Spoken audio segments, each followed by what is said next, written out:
నమస్తే. ఈ టిప్స్ తో మనము గంటల్లో చేసుకునే పనులను నిమిషాలలో చేసుకోవచ్చు. వాష్రూమ్ అనేది ఇలా గారపట్టిన మరకలు ఎక్కువగా ఉన్నాయనుకోండి, మనము ఏ లిక్విడ్ తో క్లీన్ చేసినా అంత ఈజీగా తొలగిపోవు. టైం కూడా చాలా ఎక్కువగా తీసుకుంటుందండి. ఇలాంటి గారపట్టిన మరకలను చిటికెలో క్లీన్ చేసుకోవాలంటే ఈ చిన్న టిప్ని ఫాలో అవ్వండి. ముందుగా ఇలా ఒక ప్లాస్టిక్ బౌల్లోకి నేను కొన్ని వాటర్ని తీసుకొని, వంట సోడా ఉంటుంది కదండి, ఇది వాటర్లో తడవటం వలన అలా ముద్దగా తయారైంది. ఆ పౌడర్ని కొద్దిగా వేసినాక వాటర్లో కలిపేసి కొద్దిగా మాత్రమే మనము కోల్గేట్ పేస్ట్ని కూడా యాడ్ చేసుకోవాలి. ఈ రెండు కూడా వాటర్లో బాగా మిక్స్ అయిన తర్వాత మనము ఈ వాటర్ని ఈ వాష్రూమ్లో వేయాలి. ఇలా కొద్దిగా వేస్తూ మనము బ్రష్తో క్లీన్ చేసుకోండి. గారపట్టిన మరకలు ఇంకా ఎక్కువగా అనిపిస్తే వాష్రూమ్ని ఒక 10 మినిట్స్ పాటు అలాగే ఉంచేసిన తర్వాత బ్రష్తో కాకుండా నేను ఇక్కడ స్టీల్ స్క్రబ్బర్తో పైన మాత్రం క్లీన్ చేసుకుంటున్నానండి. గారపట్టిన మరకలు త్వరగా పోవాలంటే ఈ స్టీల్ స్క్రబ్బర్తో ఇలా పైన రాసిన తర్వాత లోపల మాత్రం మనము మామూలు బ్రష్తో క్లీన్ చేసుకుంటే సరిపోతుంది. ఆ తర్వాత వాటర్తో క్లీన్ చేసుకొని చూడండి, ఎంత గారపట్టిన పసుపు మరకలైనా ఈజీగా తొలగిపోతాయి.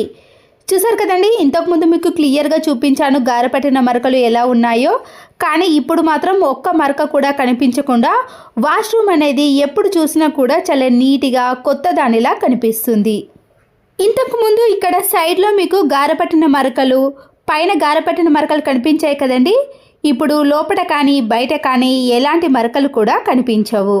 వెల్లుల్లి రెబ్బలపై ఉండే పొట్టు తీయాలంటే మన గోర్లు అనేవి నొప్పి పెడతాయండి.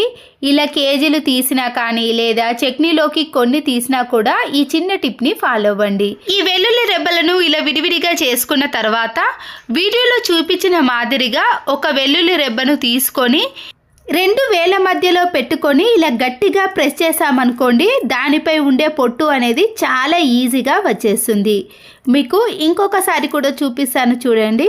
ఇలా 2 వేల మధ్యలో వెల్లుల్లిపాయను గట్టిగా ప్రెస్ చేసామనుకోండి, ఈజీగా పొట్టు అనేది బయటకి వచ్చేస్తుంది.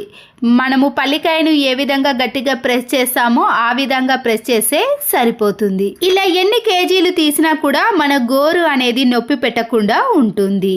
మరొక యూస్ఫుల్ టిప్, షూ లోపట ఇలాంటి లేయర్ వస్తుంది కదండి, అది పూర్తిగా నల్లగా మారటం కానీ త్వరగా అరిగిపోవటం లాంటిది జరుగుతుంది. మనము కాలు పెట్టినా కూడా అంత మెత్తగా అనిపించదు. ఇలా మనము ఒక పాడైపోయిన సాక్స్ను ఈ లేయర్కి వేసి షూ లోపల పెట్టేసామనుకోండి, ఎంతసేపు షూస్ని కాలికి ఉంచినా కూడా గట్టిగా అనిపించకుండా పాదం అనేది ఎప్పుడు మెత్తగా ఉంటుంది.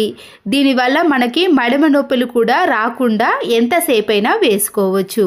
ఇలాంటి ప్లాస్టిక్ కవర్లు మనకి ఎన్నో వస్తాయండి, వేస్ట్ అని పడేసాం కానీ వీటిని కూడా మనము డస్ట్బిన్కి కానీ లేదా ఇంట్లో ఉండే వేస్టేజ్ని అంతా వేయడానికి యూజ్ చేసుకోవచ్చు. ఇలా ఎన్ని ప్లాస్టిక్ కవర్లు ఉన్నా సరేనండి, అన్నిటినీ కూడా ఒక దగ్గర ఇలా జాయిన్ చేసుకున్నాక మన ఇంట్లో వేస్ట్గా ఉన్న ఇలాంటి కార్డ్బోర్డ్ బాక్సులు ఉంటాయి కదండి, ఏదైనా మేకుకు వేసుకునే వాటిని ఇలా తీసుకున్నాక నైఫ్తో మధ్యలోకి చిన్న హోల్ అనేది చేసుకోండి. అన్ని ప్లాస్టిక్ కవర్లను ఇలా బాక్స్ లోపలికి పెట్టేసిన తర్వాత ఇది మేకుకు వేసుకొని ఎప్పుడు మనకి ప్లాస్టిక్ కవర్ యూజ్ అవుతుందో అప్పుడు ఒక్కొక్క ప్లాస్టిక్ కవర్ని ఈ బాక్స్లో నుంచి తీసుకొని యూజ్ చేసుకోవచ్చు. మళ్ళీ అన్ని ప్లాస్టిక్ కవర్లను ఈ బాక్స్లో పెట్టేసామనుకోండి, మనకి అన్నీ కూడా ఒకే దగ్గర ఉంటాయి కాబట్టి ఎప్పుడు కావాలంటే అప్పుడు తీసి వాడుకోవచ్చు. వాషింగ్ ఏరియా అనేది ఇలా మురికిగా తయారవుతుందండి. ఎందుకంటే మనము వాషింగ్ మిషన్లో బట్టలు వేసినప్పుడు దాని మురికి అంతా కూడా ఇలా టైల్స్ పైన పడి జిడ్డుగా తయారవుతుంది. దీనికోసం మనం ముందుగా ఇలా వాటర్ని కొన్ని బౌల్లో వేసి బాగా వేడి చేసినాక సర్ఫ్ కానీ ఏదైనా లిక్విడ్ని కొద్దిగా వేయండి. ఆ తర్వాత వెనిగర్ని కూడా వేసుకోవాలి. ఈ వాటర్ అనేది ఇలా 2-3 పొంగులు వచ్చేంత వరకు వేడి చేసుకున్నాక స్టవ్ ఆఫ్ చేసేయండి. ఇప్పుడు వాషింగ్ ఏరియాలో ఇలా బాగా వేడి చేసిన వాటర్ని కొద్దిగా వేసుకుంటూ మన ఇంట్లో ఉండే బ్రష్తో ఈ మురికినంతా కూడా క్లీన్ చేసుకోవాలి. ఈ వాటర్ అనేది పూర్తిగా చల్లారక ముందే మనము ఇలా బ్రష్తో క్లీన్ చేసుకున్నాం అనుకోండి, పైన ఉన్న మురికి అంతా కూడా తొలగిపోతుంది. ఇలా మనము బ్రష్తో రాస్తున్నప్పుడే చూస్తున్నారు కదండి, మురికి అంతా కూడా పోతుంది. ఆ తర్వాత మనము ఇలా ఫ్రెష్ వాటర్తో క్లీన్ చేసుకున్నాం అనుకోండి, టైల్స్ పైన ఉండే జిడ్డు కూడా పూర్తిగా తొలగిపోతుంది. హాట్ వాటర్లో ఇలా మనము లిక్విడ్ని వేసి టైల్స్ని క్లీన్ చేసుకున్నాం అనుకోండి, ఎంత జిడ్డు పట్టినా టైల్స్ అయినా సరేనండి చాలా నీట్గా క్లీన్గా కనబడతాయి. ఇలాంటి క్లాత్ బ్యాగులు ఉంటాయి కదండి, వాటిని మనం వేస్ట్ అని పడేస్తాం. కానీ ఇలా బ్రష్లు అన్నిటినీ కూడా ఒక బ్రష్ని పెట్టి తర్వాత కొద్దిగా మలుచుకొని మరొక బ్రష్ని కూడా పెట్టుకుంటూ ఇలా పేస్ట్ని కానీ బ్రష్లు అన్నిటినీ కూడా ఈ క్లాత్ బ్యాగ్లో పెట్టేసుకొని చివర్లో 2 రబ్బర్ బ్యాండ్లను వేసామనుకోండి, ఈ బ్రష్లన్నీ కూడా ఒకే దగ్గర ఉంటాయి.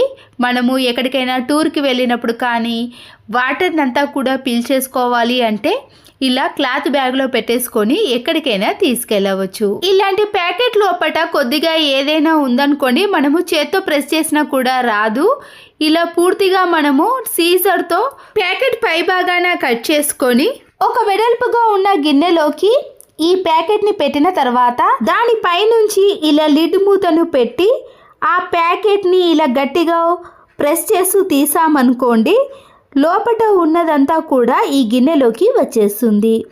ఇలా ప్యాకెట్లో కొద్దిగా కూడా వేస్టేజ్ కాకుండా ఉండాలంటే మనము ఈ చిన్న టిప్ని ఫాలో అవ్వండి. కవర్లో కొంచెం కూడా మిగలకుండా ఇలా ఏది కూడా వేస్టేజ్ చేసుకోకుండా ఉండాలంటే ఇలాంటి చిన్న చిన్న టిప్స్ని ఫాలో అవ్వాలి. ఇంట్లో ఇలాంటి ఎగ్ ట్రే ఉందనుకోండి, మనము కొద్దిగా పాడైపోయినా పాడేస్తాం. కానీ వీటిని మనము ఇలా నాన్ స్టిక్ ప్యాన్స్ ఉంటాయి కదండి, ఒక్కొక్కటిని ఇలా ఒక్కొక్క గ్యాప్లో పెట్టేసామనుకోండి, గ్యాప్ ఉండటం వలన ఇవి స్క్రాచెస్ కానీ లైన్స్ అనేవి పడకుండా ఇలా మనము ఇంట్లో ఉన్న అన్ని నాన్ స్టిక్ ప్యాన్స్ని ఈజీగా పెట్టేసుకోవచ్చు. స్క్రబ్బర్తో క్లీన్ చేసుకొని కూడా మనము ఇలా ఎగ్ ట్రేలో పెట్టేసామనుకోండి, వాటర్ అనేవి పూర్తిగా కింది నుంచి వెళ్ళిపోతాయి. ఇలా నాన్ స్టిక్ ప్యాన్స్ పాడవకుండా ఉండాలంటే ఇలా చేయండి. టీ తాగే కప్స్ ఉంటాయి కదండి, ఇలాంటి ప్లాస్టిక్ కప్స్ని దాంట్లో నుంచి నేను ఇక్కడ ఒకటి తీసుకొని దీనితో సంక్రాంతికి కలర్స్ని ఈజీగా ఈ కప్ సహాయంతో వేసేయచ్చు.